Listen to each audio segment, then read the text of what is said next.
Alright, so I didn't really intend to do this reading. I'm about to start working out. Oh my god. Can we talk about how good that felt? Oh my god.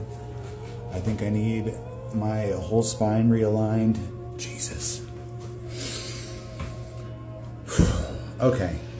Anyway. I did not intend to make this a reading because today has me kind of confused. And I'm uncovering patterns and layers. First of all, deer are the synchronicity. Somebody this morning came in and they were like, watch out for those deer today. I was like, is that a thing today in particular? And somebody was like, oh yeah, I have this windy trail right next to my house and there's always deer there. And I'm like, okay. And then on my way home, this close to a deer in the middle of the road.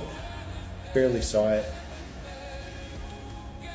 But it's one of those things, you know, like somebody mentions it and then it appears. And then in combination with a near miss.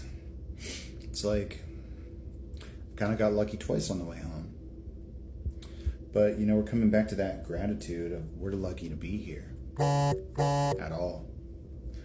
And that's what I was talking to Jim Crush about today. Because we ended up having some time to talk today and we talked about a lot of different things. But I almost came out of it more confused because I guess he's dating, but he's dating women. Which isn't that crazy to me because I've known a lot of guys that are interested in both or, you know, say they're straight, date women, and then, you know, whatever happens, happens. And, like, that doesn't make them feel any kind of way. And given my own, like, not totally one side or the other status, like, it's not unreasonable for me to think that's a thing. But then I realized, because I don't think I was wrong.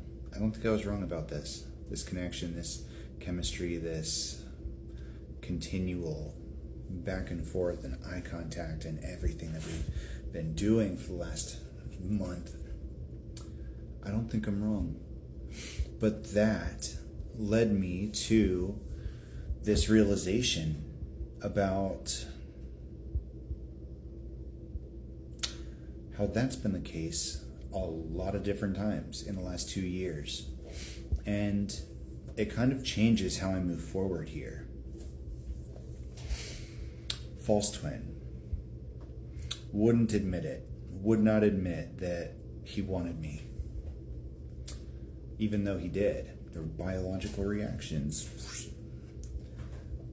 that let me know, on top of the eye contact and the flirting and the back and forth, he would pretty much just say that he wasn't interested.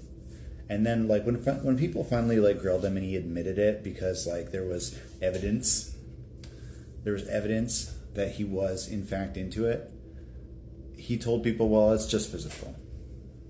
It's not emotional, it's just physical. And he was wrong about that, too. He was lying about that, too. But I fought so hard. I tried to get him to admit it. That he was attracted to me, that he did want me romantically, even if he wasn't willing to commit or whatever. For whatever reason, he would never be honest. And so the twin flame comes around. And it's almost the same thing. As soon as I asked him out, he flipped the script and said he wasn't attracted, even though I know that was a lie.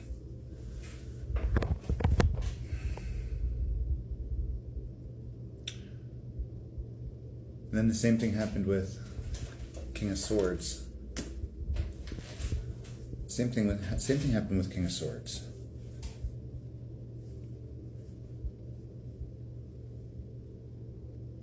And there were others, but I don't think they got far enough along for that to be a situation. Like the guy with the blue car at my last Starbucks. He was, you know, a divorced father. I'm pretty sure he was divorced. Divorced or separated father with 2 kids. And I think that when that came up, it was kind of like a, wait, what's going on? What am I feeling kind of thing. But every single time so far, I haven't been wrong. But that's not really the point. Because every single time I held on, every single time I pushed for honesty or clarity or truth or anything in the realm of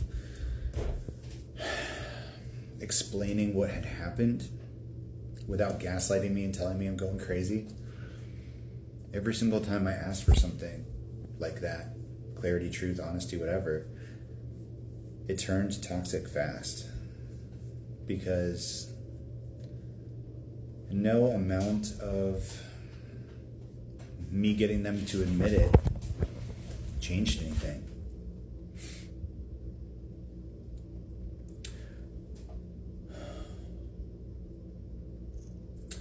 Maybe I shouldn't have had to go through all of that with the false twin in order for me to come to the conclusion that it didn't even matter if he was telling the truth or not, because I needed to get out of that situation. With the twin flame,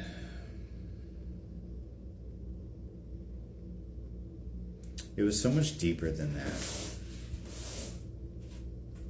It was so much more than just whether he was attracted to me or not. And I mean, he was definitely gay, which is not how he presented it in the moment. And the false twin was too.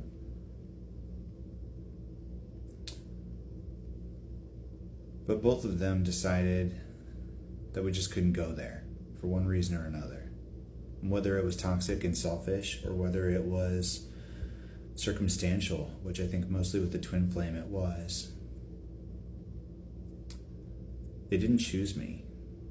They didn't want me enough. They did want me, but not enough.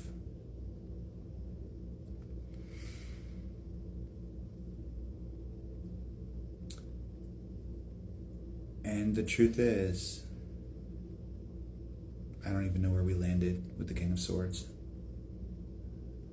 Because nothing was ever enough to get him to say something.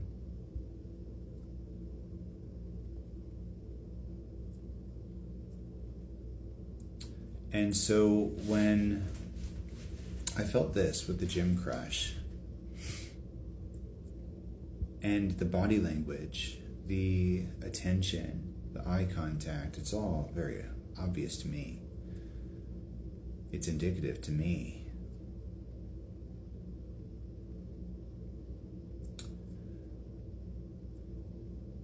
When I felt that and I got that from him, I thought to myself, someone's willing to put in the effort.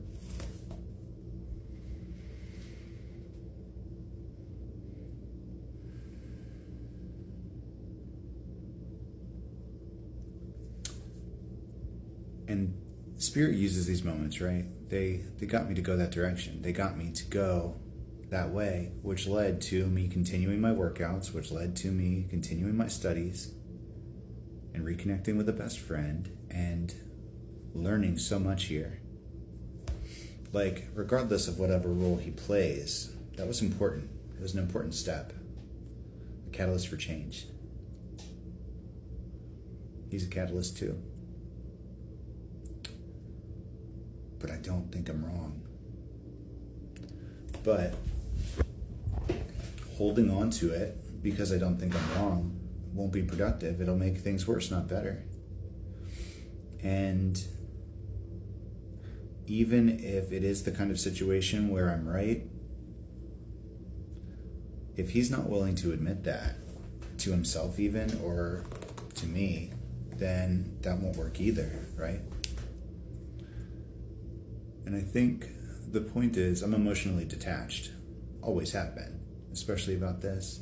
But Spirit had me pull the Two of Cups and the Knight of Pentacles, and cards basically telling me to have faith and see where things go.